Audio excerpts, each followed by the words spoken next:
Xihaigu, one of the most uninhabitable places on Earth. After a vast amount of residents immigrated to Hainan town in the 90s, this place has also undergone a lot of major developments.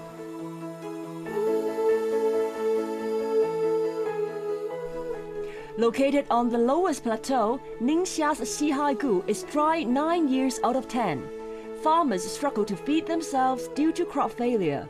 They kept opening up the wasteland, but ended up damaging the ecosystem.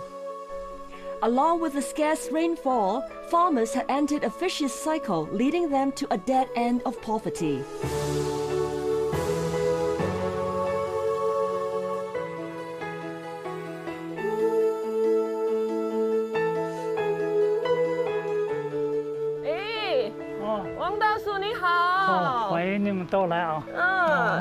Uncle Wang Jianglin is an original inhabitant here, farming for generations.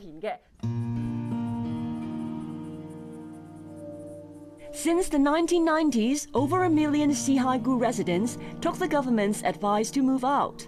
Yet Wang Jianglin and his family chose to stay in Guyuan, growing corn for a living. His family's life has always been hard. Uncle Wang, you're growing corn. Yes, this is corn. I like eating corn, but I know growing corn doesn't earn you much. We've been doing this for decades. It's tough. We can't even feed ourselves. Fujian agricultural experts have been helping farmers in Ningxia as part of the strategic East-West cooperation in poverty alleviation. 你好，老王，你好，你好。每年来看我们的张教授。哦，您就是从福建来的农业庄教。对对对对，每年我们都来好几趟。嗯，最近身体还好啊。Professor Zhang Guofang is from the Fujian Agriculture and Forestry University. He's an expert in soil erosion control. Over the past few years, he and some 100 experts from the university have been studying the lowest plateau, once dubbed as the poorest place on Earth. We had a large population on the plateau. Damage was done to the ecology. Bit by bit, the area degenerated into this bare land. After decades of ecological work, huge changes can be seen in the overall condition of the Northwest. Over the past 30-odd years, 6 large-scale migration projects were conducted in Xihaigu. With almost half of the people moved out, the government closed off the mountain, banning farming and grazing. They started returning the farmland to forest by planting trees and growing grass.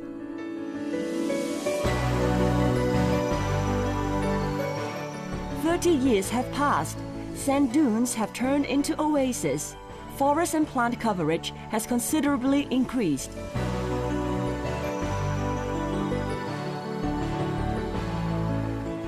There was a surprise result as well. Records from the Meteorological Observatory over the past 30 years show that changes are obvious. Here is data since 1989. Annual rainfall was about 400 millimeters, then it went up to 700 millimeters. By growing trees, we saw a significant increase in rainfall. So, Professor, was the Daozhuang migration solving the problem? Yes, migration eased the pressure on the environment, saving more space for ecological development.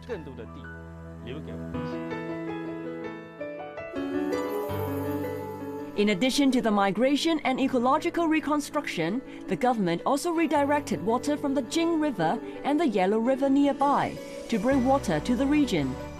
Guyuan, for example, has grass and other plants growing on what was once dry land in the Gobi Desert. Before, I could only see yellow everywhere, not a trace of green. Yes, no greenery at all. That's because the environment has changed. Since there's more rain, many trees and various species of plants have managed to grow.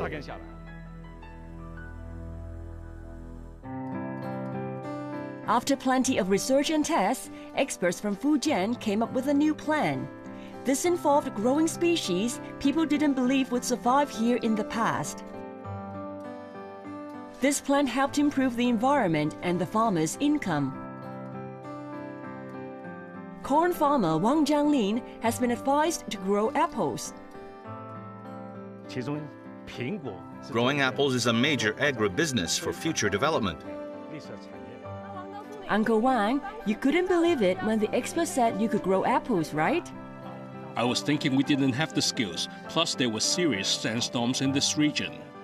Before even water for drinking was a problem, they could never imagine they could grow apples here. The expert team would take care of individual farmers, teaching them and coming up with tailor-made plans. In Wang's case, Professor Zhang told him the key to growing apples is planting soybeans next to them. Look, these are soybeans. Why grow soybeans next to the apple trees? To stabilize nitrogen, which serves as a fertilizer for the soil. With the soybeans planted, a microclimate is formed. The orchard's humidity is increased. So to grow quality apples, the key lies in planting soybeans, which provides apples with nutrition. Uncle Wang picked up this knowledge from the experts. That's the key. That's right. The right climate and soil grow juicy, sweet apples. Juicy and sweet? Yes. 特别甜，非常甜吧？甜的啊，这个甜度很够哎。对。王大叔好棒哦，酷盖厚一些。最好吃了。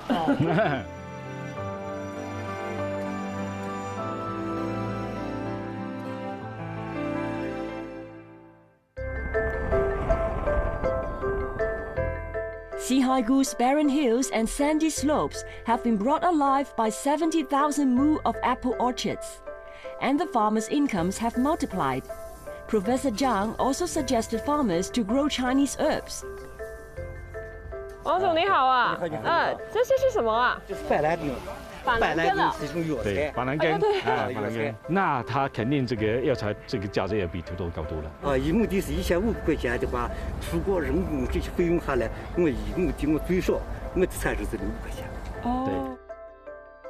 After over 30 years of hard work, Xihaigu has finally emerged from poverty. There are many ways to relieve poverty. Shouldn't changing the environment called ecological poverty alleviation? Yes, poverty in the Northwest was rooted in the environment. Everyone has become fully aware of the importance of ecological construction. Over the past few years, this place went from not suitable for human settlement to becoming a miracle.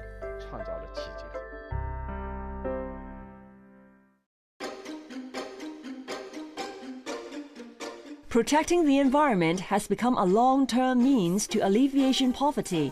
It's become a national goal. Next up, we're venturing thousands of kilometers south to Hainan province.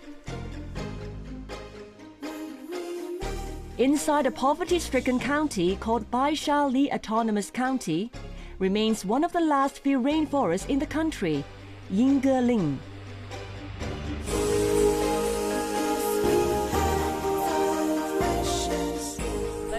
Look, it's really like the Amazon rainforest.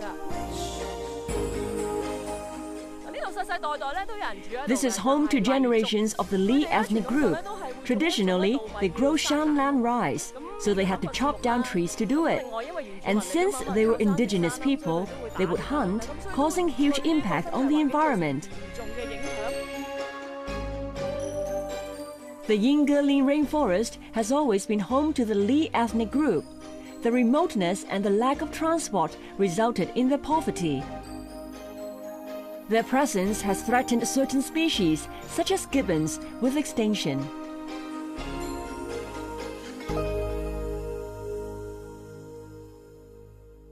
We are here to visit an original inhabitant whose family has lived here for generations. 桂海。好，哎，你好，你好的。Hello， 哎呀，终于找到你了。啊，好。你好，你好。你辛苦了啊，你进去看一下啊。 Villager Fu Guihai's family has always lived on what they grow. They basically have no income. His kid brother is working in the city. He stayed behind to look after their elderly parents. 我们这里的比较落后，深山老林，路又远，路不好。From here, it used to take 24 hours to travel to town. The steep cliffs and the narrow and winding road make visiting the doctor and going to school difficult. Girls prefer to marry outside. Many men like 53-year-old Guai Hai found it hard to meet girls. So you met a girl in the city? I met her while I was working out there, and right away I tried. She said I lived too far up the mountain, too remote. She didn't want to marry me. Did you get anxious? Of course. I was so envious of people having a wife and kids. Envious? I was so hurt, I could do nothing.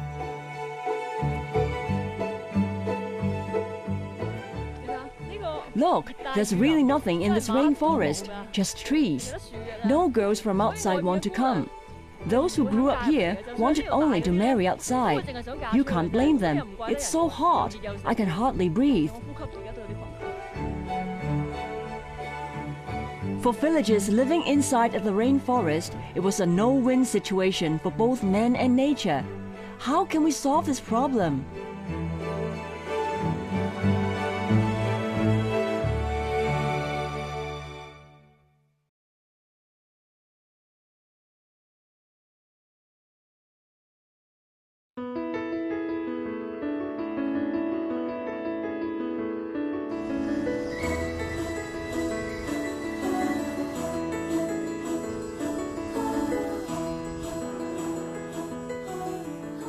After years of planning, in 2019, the Hainan provincial government built a housing area near Baisha County town to resettle more than 100 households from the rainforest. These are the new residencies that the government built to settle the poverty households. This particular complex has more than 100 units. It's free of rental charge and they do not have to pay extra for electricity. The stand-alone houses here feature traditional Li-style architecture. The rent is waived for life. The household registration is hereditary as well. And when the villagers' children get married, they too can apply for an additional house.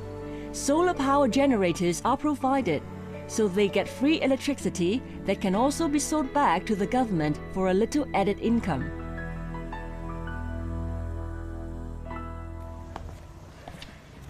喜欢住在这里吗？慢慢就习惯了。慢慢就习惯。哎，刚来的时候还不大习惯。係咩？哦，这是我家。在这里哦。哎，对。好。哇，这个就是客厅，要自己付钱买家具吗？政府计划要给1万块钱每户。哦，每户1万块。哎，就是买家具。哇，这个沙发多少钱？6500。6500。哎，那也不便宜哦，6000给他买的沙发嘞，哇！6500。然后还有呢，还有电视。电视3000。电视3000，哇，这个电视好大哦。对啊，58寸。58寸电视。下面是什么呢？睡房。係啊，我上去看看。3間睡房。哇，你間房都好大喎，有很大哦。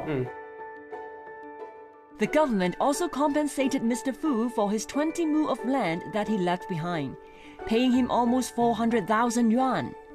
As he moved out, Fu finally got married. 哇，今天很热。这是我的老婆。你老婆啊？叫什么名字？张小婷。小婷，你好。外面热不？欢迎欢迎，很热啊。很热，在这里啊。那我们拿水果啊，我拿水果吃。Fu says Xiaoting has always been his dream girl. She's also a Li too. At age 35, more than 10 years younger than Fu, Xiaoting agreed to marry Fu after he decided to move to town. You used to live in the mountains too? No, my hometown is on the plain. Our living conditions were better. His hometown was very remote. His hometown was not good. Right, it's far away. So when you learned that he was living there still, how did you feel? I didn't like it. If he had stayed in the village, we could not have been together. Who could bear with life in the old village? No matter how much you loved that man, you wouldn't have lived there. That's for sure. As soon as girls saw the old village, they'd say bye-bye. So you got rid of poverty and being single? Yes, no longer poor and single. Both gone.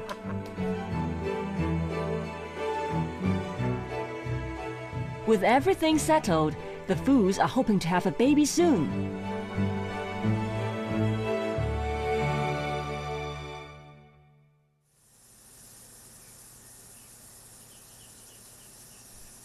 As the villagers moved out, nature finally returned to normal.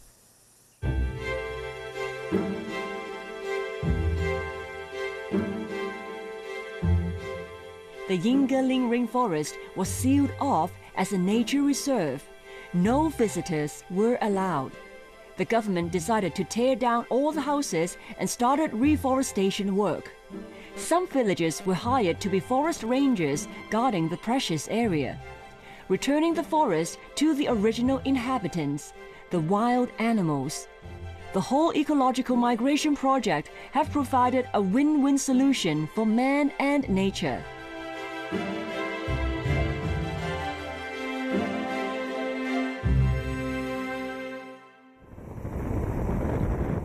Baisha, Hainan is one of the poorest counties in the country. Over 60% of the people belong to the Li ethnic group. They never had any profitable agricultural business.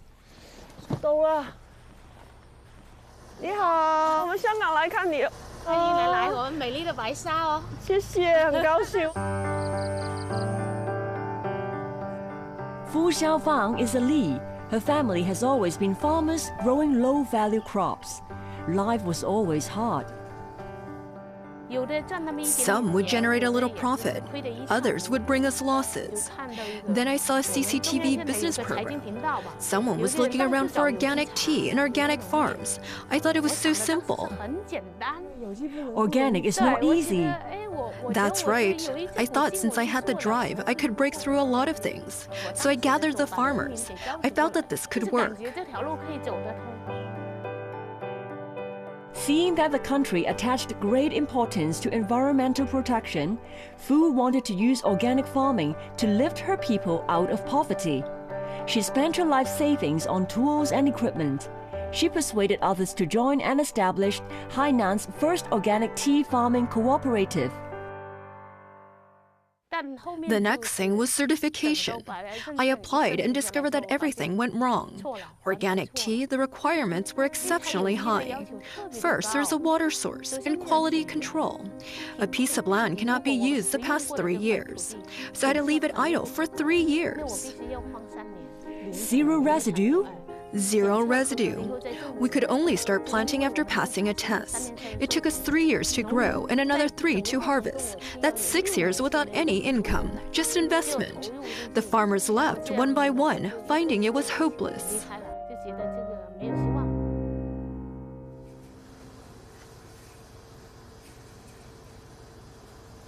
Yet Fu would not give up. Rather than waiting for help, she took the initiative. The main challenge was organic tea certification by China and also the US and the EU. It was a pie in the sky for a lone farmer. You're a girl from the mountains trying to apply for EU certification. Everyone knows that the EU has very strict conditions for organic products. 400 items of testing. 400? 400 conditions to fulfill.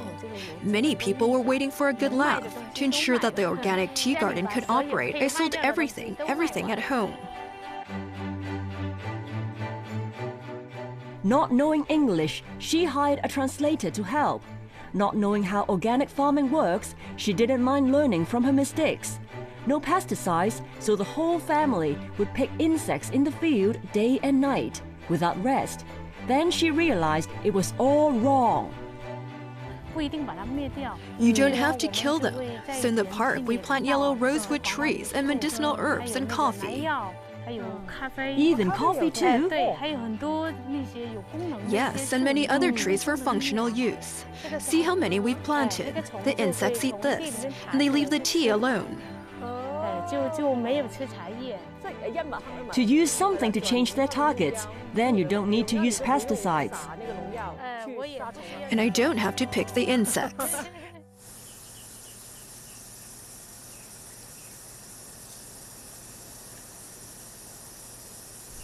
The road to certification took 10 years. Time and again, she ran out of funding. Finally, she was bailed out by the government, who offered interest-free loans to poverty alleviation projects. After over a dozen years of hard work, the tea plantation finally achieved organic certification by China, the US, and the EU. Her premium organic tea is now selling well all over the country. 这个可以卖多少钱？这个可以算手工的话，5000块钱。手5000多，对，5000有没有干？This might seem like an ordinary tea leaf, but it's actually the key to lifting them out of poverty. As growing tea leaves is 10 times more profitable than when they were rice farming.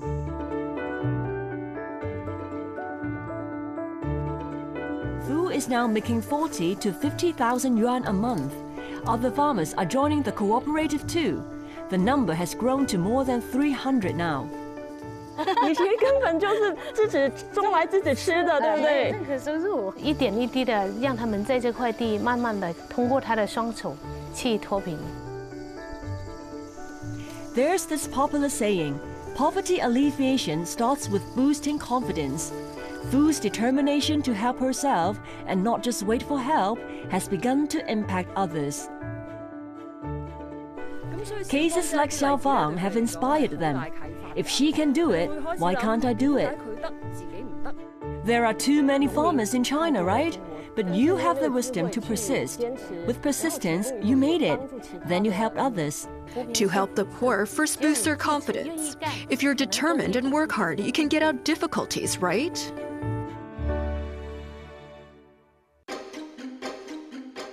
Our next stop, Guizhou.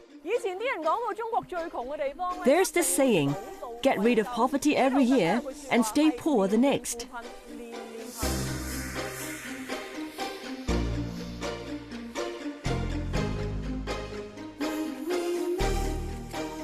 孩子都在外面打工啊，小孩子跑广东啊，都没有在家里面的，那没有人照顾你啊？没有啊，就是老人自己吃了。